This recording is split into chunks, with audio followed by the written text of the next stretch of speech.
The same-sex marriage debate goes before the U.S. Supreme Court today. Demonstrators have been waiting in line to be heard as the court considers the Federal Defense of Marriage Act, DOMA, and a California law, both of which define marriage as only between a man and a woman. Opponents say they discriminate on the basis of sexual orientation.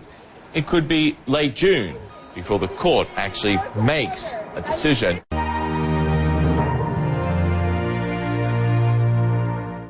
Legalized gay marriage in Illinois could soon have Ray and Philip walking down the aisle to a different tune, a wedding march. But for them and thousands of gay couples in the U.S. like them, victory hits a sour note. It almost feels like it has an expiration date. The relationship has an expiration date. Their marriage could soon be followed by a deportation notice. Philip is a U.S. citizen. Ray is from Singapore.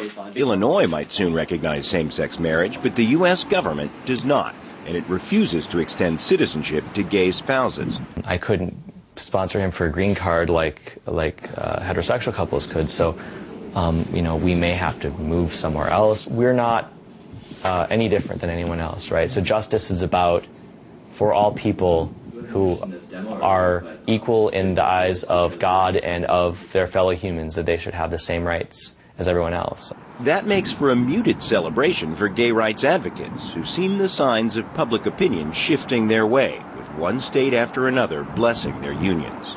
It's a big trend. When Americans saw those couples together, they said, that's my niece, my nephew, my kid, my father.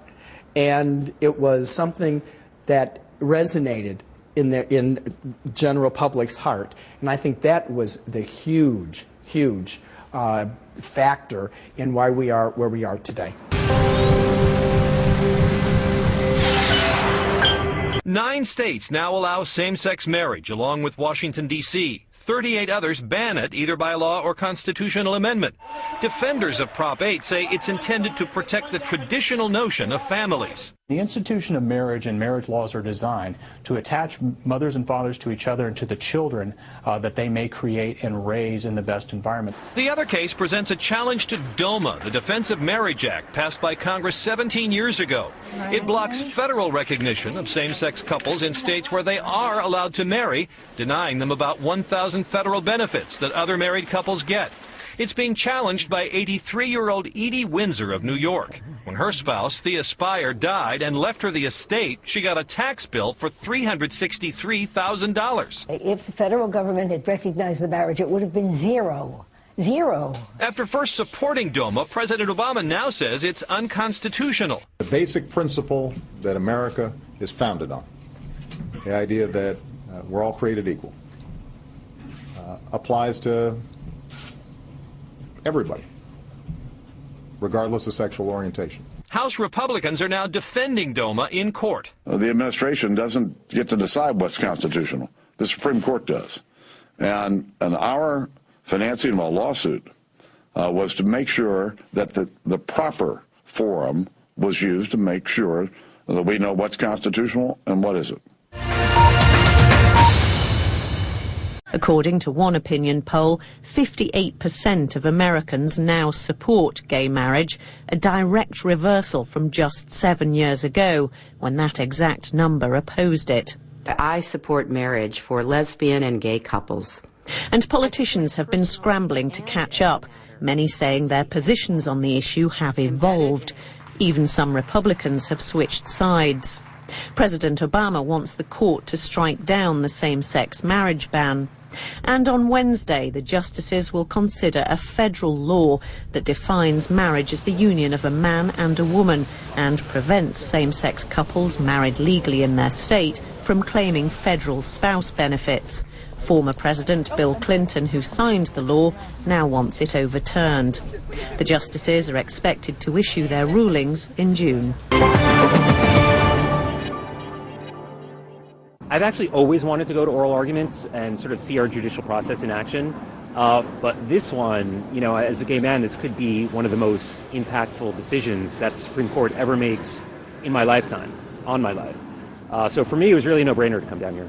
I think, being in the courtroom, there's nothing like being there in person. And I don't know, just I've never seen a Supreme Court justice before. It'll be interesting to read their faces. It'll be interesting to see the lawyers speak. I've never been inside the building before, so I've heard the room is actually quite small, so that'll be interesting. It's being where the action is.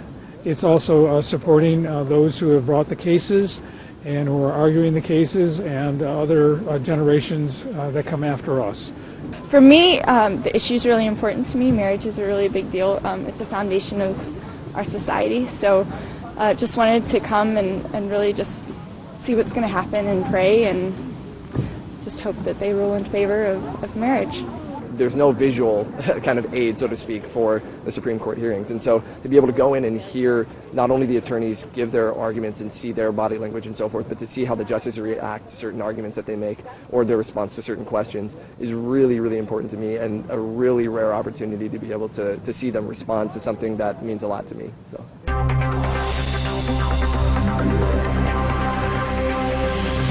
America has seen public opinion shift in favor of gay marriage in the last decade. From the president down, politicians on both sides have voiced their support. The No campaign, though, is not giving up. The definition of marriage upholds an ideal, and that ideal is for children to be born to and raised by their own biological mother and father. If we change the definition of marriage, we change the ideal, and that will inevitably, in the long run, change the behavior of some people in society. Back in the Castro, the shop where Harvey Milk ran his gay rights campaign before he was assassinated remains true to the cause, and the feeling that whatever the Supreme Court decides, this is a fight that's already being won.